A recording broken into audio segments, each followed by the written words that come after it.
今回はですね、日本の石油生命線ホルムズ海峡の危機というテーマでお届けします。これ私たちの生活、もっと言えば日本の未来そのものをもう根っこから揺るがしかねないとんでもなく重大な問題なんです。というわけで、いきなりなんですが、皆さんにちょっと想像してみてほしいんです。もし明日からあなたの車のガソリン代、それから家の電気代が今まで見たこともないような金額に跳ね上がるとしたら、これ決して遠いどこかの国の話でも大げさな話でもないんですよ。この数字 95%、これが何を意味するか分かりますか？実はこれ、日本が輸入する原油のたった一つの海峡に頼り切っている割合なんです。この数字こそがこれからお話しする全ての危機の核心部分なんですね。まずは第一章、危機に瀕する生命線というところから見ていきましょう。日本の経済にとってまさにアキレス腱ともいえるホルムズ海峡で今何が起きているのか、その現実から迫っていきます。はい、こちらがその問題のホルムズ海峡です。日本の原油輸入の実に 95% がこのこんなに狭い海峡を通ってくるわけです。で、今何が問題かっていうと、アメリカがイランに経済制裁をかけたことへの反発から、イランがこのルートを事実上封鎖しようとしてるんですね。つまり日本のエネルギー供給網がもう致命的な本当にやばい状況に置かれているということなんです。さて、第2章はトランプさんの厳しい要求です。このめちゃくちゃ危ない状況の中で、日本の大事な同盟国であるはずのアメリカから日本に対してものすごく厳しい要求が突きつけられました。自分たちの船は自分たちで守りなさいと。トランプさんはですね、特に日本を名指しして、海の中に仕掛けられた爆弾、機雷って言うんですけど、これを取り除くための専門の船、掃海艇を出しなさいと強く要求してきたんです。これって要するに、アメリカはもう世界の警察官じゃないんだよっていう超強力なメッセージなんですね。ただ、このトランプさんの呼びかけに他の国が「はい、わかりました」って素直に従ったわけじゃないんです。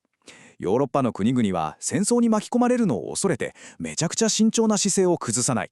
で、イランと経済的にズブズブの関係にある中国も独自の路線で距離を置いてるわけです。各国のいろんな思惑が渦巻く中で、日本は本当にめちゃくちゃ難しい判断を迫られているんですよね。第3章、95% の衝撃。さて、冒頭でお見せしたこの数字、この本当の重みについて、ここでもう一歩深く掘り下げていきたいと思います。これがどうして他人事じゃないのか、具体的に見ていきましょう。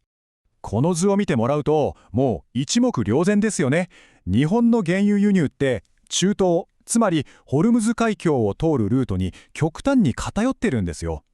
一番やばいのは、もしこのルートが完全に断たれた場合、すぐに代わりを見つけるっていうのがほぼ不可能だっていうことです。これが私たちが今直面しているめちゃくちゃ厳しい現実なんです。この問題はどこか遠い中東の紛争の話じゃないんですよ。工場の生産ラインが止まる、トラックが動かなくなって物流が麻痺する、そして私たちの家計がどんどん苦しくなるって感じで、ドミノ同士みたいに私たちの毎日の生活に直接襲いかかってくる、本当に身近な危機なんです。第4章、日本のジレンマです。一番大事な同盟国アメリカからのめちゃくちゃ強い要求と、平和を掲げる日本の憲法の縛り。この痛さみの中で日本は一体どんな究極の選択をすればいいんでしょうか。ここですっごく重要になってくるのが存立危機事態っていう言葉です。これものすごく簡単に言うと、日本が直接攻撃されてなくてもこのまま放っておいたら日本の存在そのものが危なくなるよねって判断された場合にだけ、同盟国とかを守るために自衛隊が武力を使えるっていうめちゃくちゃ高い法的なハードルのことなんです。で、この存立危機事態と認定されるには3つの厳しい条件があるんです。ここで一番大事なのは、憲法9条がある関係で、ただ単に経済的に大ダメージを受けますっていう、それだけの理由では自衛隊を出して武力を使うことは許されないっていうことなんですね。まさに国の存亡に関わる明確な危険がないとダメってことなんです。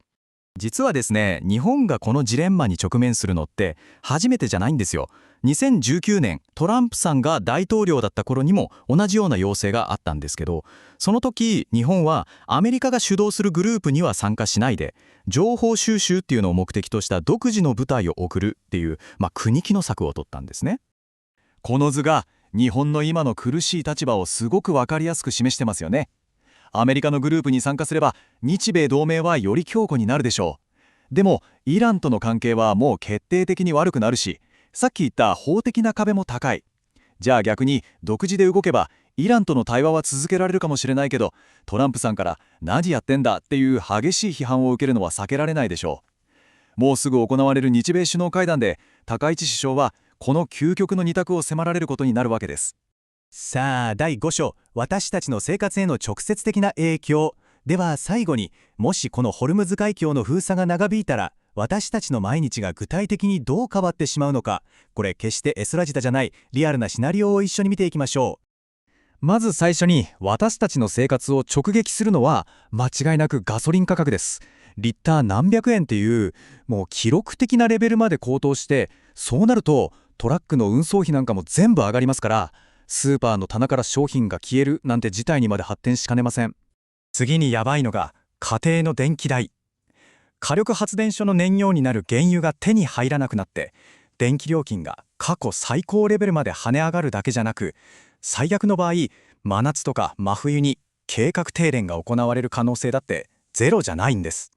そして最終的にはエネルギーと輸送費の高騰が食料品から日用品までもうありとあらゆるものの値段を押し上げます。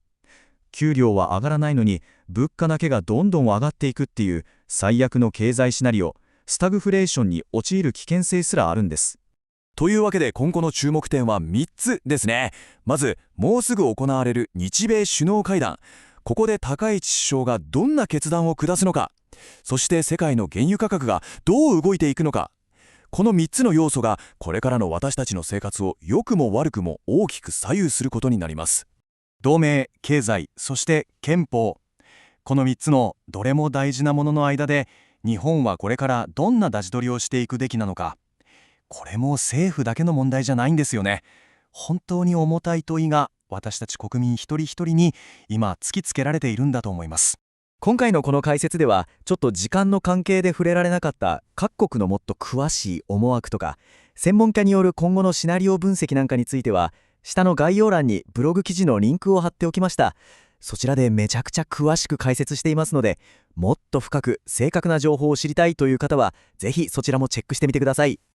そして最後に一だけお願いです。私たちがこうした日本の未来に関わる本当に大事な問題をこれからも解説し続けられるかどうか、それはこれを見てくださっているあなたの応援にかかっています。皆さんが押してくれるチャンネル登録ボタン、そして高評価ボタン、それが私たちの唯一の、そして最大のモチベーションなんです。もし今回の内容が少しでもあなたの何かを考えるきっかけになったなら、どうかその応援の気持ちをボタンを押すっていう形で示していただけると本当に嬉しいです。ぜひよろしくお願いします。